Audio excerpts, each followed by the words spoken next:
Is Openclaw needed? It's a big question that I get asked quite a lot. So many people seem to jump on the bandwagon of Openclaw, and I try to take a step back and say, do you know what? I'm going to leave it for a month or two, and then I'm going to ask the experts that do a lot of split testing on what works best on the different LLMs. Well, here I am today. I'm joined with Dennis Yu, no other, who does all of split testing, whether it's ChatGPT, Claude for Chrome, Perplexity, and many others. So let's dive straight in. Dennis, in your opinion, is Openclaw needed?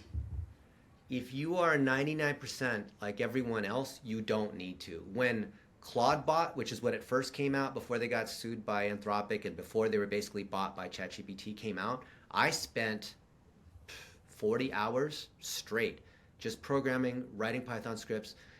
The Mac Mini, I set up a virtual cluster, inside AWS.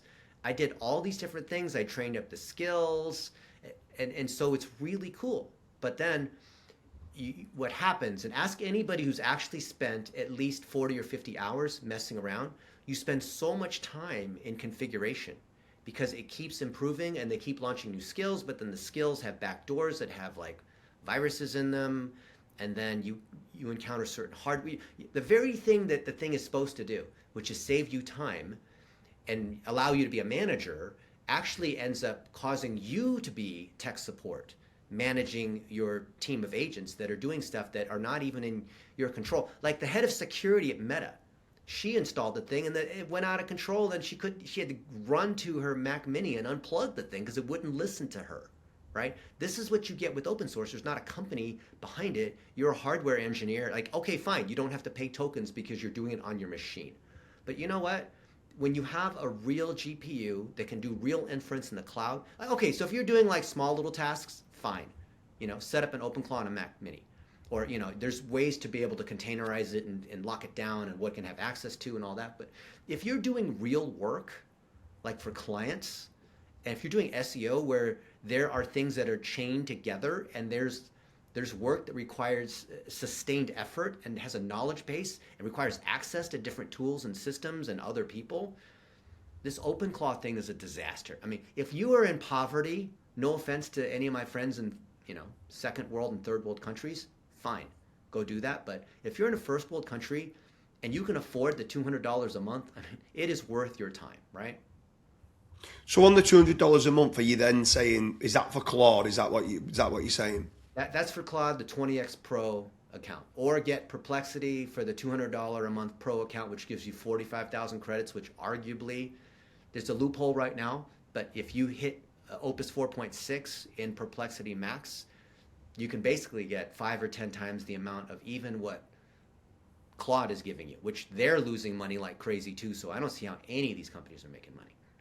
Yeah, for sure. I mean, I love your example when was off air before you was talking about people can go and buy a car engine and then they can go and try and build the car, but then you're becoming an auto mechanic and then you've got to then build it all and deal with it all and deal with all the potential issues where you could just go and buy the car and have it working, and then if there's some problems you can go and get it serviced with the actual mechanics. It's just like, surely the whole reason for these people wanting to move to AI is to save time. And like you said, if anything, it's taking more time up. You become your own tech support, and it just seems a hassle. It's almost like we've moved everything over to G Suite on email because we don't want to have email support, and it just makes it so much easier. I feel like you've taken a step back from what you've explained to me by using Openclaw to save a little bit of money, but have the headaches of Yeah. all the support of what's needed. It just seems crazy. But can you explain to one or two people then about, let's say, dispatch within Claude and why, now Yeah. that this is here, why it, Openclaw isn't needed if you're using dispatch with Claude? Yeah, so Dispatch, which is right here on the Claude app in iOS or Android, allows me to use my phone as a walkie-talkie to control all the other projects I have here. So I can control my computer. I have a Mac, but you can do the same thing on Windows where you can put it, have it so it never sleeps, which means it has to be plugged in and has solid Wi-Fi and that kind of thing. So while I'm sleeping or while I'm having lunch or whatnot, all these agents are working and I'm able to talk to my agent and say, go do this and go do that. And it's controlling my computer, which sounds weird, but it certainly makes sense that I don't want to always like if I'm sitting down and I'm like it's the beginning of a project and I'm thinking about something, yes, I want to be in front of a laptop and like do some planning for a few minutes. But then when it's out doing the work, the agent comes back to me and I can say, it'll say like, oh, I did this one thing. Do you want to keep going? Yes, keep going. I don't need to be in front of my desktop to do that. So anyone who's using Dispatch knows like, oh, the whole point of orchestration or the whole all the layers on top of the engine is now being obviously Google and Grok and Claude, all these guys know this, right? They're not dumb. So anytime something new comes out, just give them a couple weeks and you'll see all the other guys catch up. That's what happens every single time. So unless you're on the bleeding edge and you have to be like the very first guy, like don't go jump for the latest thing. Like, unless that's like decide what your competitive advantage is, right? Just double down on whatever your advantage is. Yeah, for sure. So anyone who's watching this, it was mainly for the people that keep asking me, should I be signing up for Openclaw? In my opinion, speaking to Dennis, who does a lot of split testing, no, you shouldn't. You can end up getting a lot of shiny object syndrome and jumping from one LLM to the other. But do make certain you check out one or two of the links in the description. I get Dennis on 5 or 6 different videos where we're talking about the different LLMs, like what is better with ChatGPT, Claude, and Perplexity, and what the best value is, and why you potentially should be using Claude for Chrome.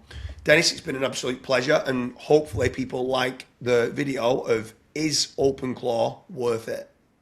I hope we saved a lot of people a lot of headache.